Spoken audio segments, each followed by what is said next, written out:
আমরা চেষ্টা করব যে তোমরা যারা নবম দশম শ্রেণীতে আছো তোমাদের বাংলাদেশ ও বিশ্ব সভ্যতা এই বইটার খুবই ইম্পর্টেন্ট একটা ক্যারেক্টার হচ্ছে ইখতিয়ার উদ্দিন মোহাম্মদ বিন বখতিয়ার খলজি।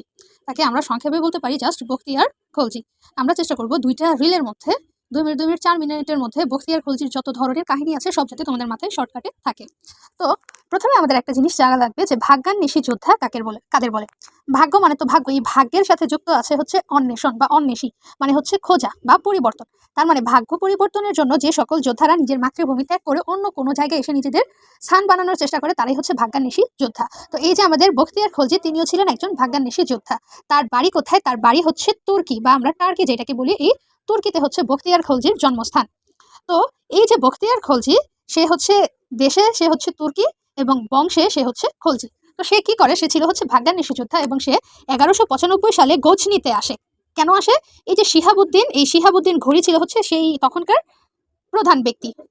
ঠিক আছে, এই শিহাবুদ্দিন ঘড়ির কাছে আসে হচ্ছে একটা চাকরির জন্য। কিন্তু এখানে প্রথমে সে চাকরি পেতে ব্যর্থ হয়। ব্যর্থ হওয়ার কারণ হচ্ছে সে দেখতে, তার বর্ণ ছিল হচ্ছে কালো বর্ণের, মানে তার গায়ের রং ছিল কালো এবং তার হাতটা অস্বাভাবিকভাবে লম্বা ছিল। এই কদাচিত চেহারাটা তুর্কিদের মধ্যে ধরা হয় হচ্ছে অশুভ বলে। এর জন্য এই শিহাবুদ্দিন ঘড়ির এখানে বখতিয়ারের কোনো কাজ হয়নি। তো সে প্রথম এই জায়গায় ব্যর্থ হয়। তারপরে সে কি করে? তারপরে যায় হচ্ছে সে দিল্লির সুলতান কুতুবউদ্দিন আইবেকের দরবারে। এখানেও সে ব্যর্থ হয় চাকরি পেতে। তারপরে সে যায় হচ্ছে বদাউনে যাওয়ার পর এইখানে যে শাসক ছিল মালিক হিজবর উদ্দিন, উনি এই যে বখতিয়ার খলজিকে মাসিক বেতনে সৈন্য বিভাগে নিযুক্ত করে। তার মানে সে কোনো জায়গার অধিপতি না, সে হচ্ছে মাসিক বেতনে সৈন্য বিভাগে নিযুক্ত হয়। তারপরে সে যেহেতু এই ভাগ্যান্বেষী যোদ্ধা, তার মানে সে কি ভেবে আসছে যে সে তার ভাগ্য পরিবর্তনের জন্য তার মাতৃভূমি ছেড়ে অন্য একটা জায়গায় আসছে। তার মানে হচ্ছে সে হচ্ছে উচ্চ আকাঙ্ক্ষী। এই উচ্চ আকাঙ্ক্ষীর জন্য সে দেখলো যে তার এই মাসিক বেতনে হবে না।